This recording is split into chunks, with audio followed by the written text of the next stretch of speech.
जय माता दी मित्रों, पंचांग चैनल में आपका हार्दिक स्वागत है।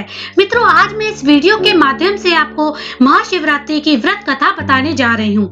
जैसा कि आप सब जानते हैं, महाशिवरात्रि का पर्व मार्च को फाल्गुन मास की कृष्ण पक्ष की चतुर्थी तिथि को मनाया जाता है। इस दिन भगवान शिव के साथ शिव परिवार की भी पूजा की जाती है।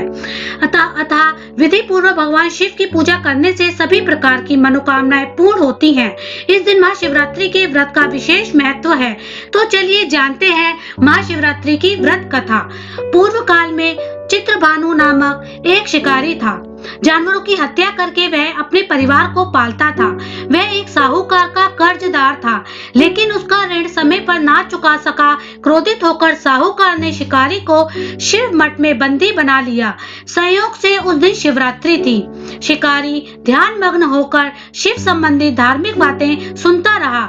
चतुर्दशी को उसने शिवरात्रि व्रत की कथा भी सुनी। शाम होते ही साहूकार ने उसे अपने पास बुलाया और ऋण चुकाने के विषय में बात की। शिकारी अगले दिन सारा ऋण लौटा देने का वचन देकर बंधन से छूट गया। अपनी दिनचर्या की भांति वह जंगल में शिकार के लिए निकला, लेकिन दिन भर बंदी गृह में रहने के कारण भूख प्यास से व्याकुल था। शिकार खोजता हुआ वह बहुत दूर निकल गया। जब अंधकार हो गया तो उसने विचार किया कि रात जंगल में ही बितानी पड़ेगी। वह वन में एक तालाब के किनारे एक बेल के पेड़ पर चढ़कर रात बीतने का इंतजार करने लगा। बिल्व वृक्ष के नीचे शिवलिंग था, जो बिल्व पत्रों से ढका हुआ था। शिकारी को उसका पता न चला। पड़ाव बनाते समय उसने जो टहनियां तोड़ी, वे संयोग से शिवलिंग पर गिरती चली गईं। इस प्रकार दिन भर भूखे प्यासे शिकारी का व्रत भी हो गया और शिवलिंग पर बिल्व पत्र भी चढ़ गए। एक प्रहर रात्रि बीत जाने पर एक गर्भिणी हिरणी तालाब पर पानी पीने पहुंची। शिकारी ने धनुष पर तीर चढ़ाकर ज्यों ही प्रत्यंचा खींची, हिरणी बोली, मैं गर्भिणी हूँ, शीघ्र ही प्रसव करूंगी। तुम एक साथ दो जीवों की हत्या करोगे, जो ठीक नहीं है। मैं बच्चे को जन्म देकर शीघ्र ही तुम्हारे समक्ष प्रस्तुत हो जाऊंगी, तब मार लेना। शिकारी ने प्रत्यंचा ढीली कर दी और हिरणी जंगली झाड़ियों में लुप्त हो गई। प्रत्यंचा चढ़ाने तथा ढीली करने के वक्त कुछ बेलपत्र अनायास की टूटकर शिवलिंग पर गिर गए। इस प्रकार उसने अनजाने में ही प्रथम प्रहर का पूजन भी संपन्न हो गया। कुछ ही देर बाद एक और हिरणी उधर से निकली। शिकारी की प्रसन्नता का ठिकाना ना रहा। समीप आने पर उसने धनुष पर बाण चढ़ाया। तब उसे देख हिरणी ने विनम्रता पूर्वक निवेदन किया, हे शिकारी, मैं थोड़ी देर पहले ऋतु से निवृत्त हुई हूँ। कमानुतर विरहिणी हूँ, अपने प्रिय की खोज में भटक रही हूँ। मैं अपने पति से मिलकर शीघ्र ही तुम्हारे पास आ जाऊंगी। शिकारी ने उसे भी जाने दिया। दो बार शिकारी को खोकर उसका माथा ठनका। वह चिंता में पड़ गया। रात्रि का आखिरी पहर बीत रहा था। इस बार भी धनुष में लगकर कुछ बेलपत्र शिवलिंग पर जा गिरे और दूसरे पहर की पूजन भी संपन्न हो गई। तभी एक हिरणी अपने बच्चों के साथ उधर से निकली।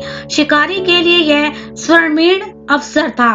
उसने धनुष पर तीर चढ़ाने में देरी ना लगाई। वह तीर छोड़ने ही वाला था कि हिरणी बोली, हे शिकारी, मैं इन बच्चों को इतने पिता से मिलवाने लेकर लौट आऊंगी। इस समय मुझे मत मारो। शिकारी हंसा और बोला, सामने आए शिकार को छोड़ दूं? मैं ऐसा मूर्ख नहीं। इससे पहले मैं 2 बार अपना शिकार खो चुका हूँ। मेरे बच्चे भूखे प्यासे हैं। उत्तर में हिरणी ने कहा, जैसे तुम्हें अपने बच्चों की ममता सता रही है, ठीक वैसे ही मुझे भी। हे शिकारी, मेरा विश्वास करो, मैं इन्हें इसके पिता के पास छोड़कर तुरंत लौटने की प्रतिज्ञा करती हूँ। हिरणी का दुख भरा स्वर सुनकर शिकारी को उस पर दया आ गई। उसने उस मृगी को भी जाने दिया। शिकार के अभाव में तथा भूख प्यास से व्याकुल शिकारी अनजाने में ही बेल वृक्ष पर बैठा बेल पत्र तोड़ तोड़कर नीचे फेंकता जा रहा था। पौ फटने को हुई। एक हष्ट पुष्ट मृग उसी रास्ते पर आया।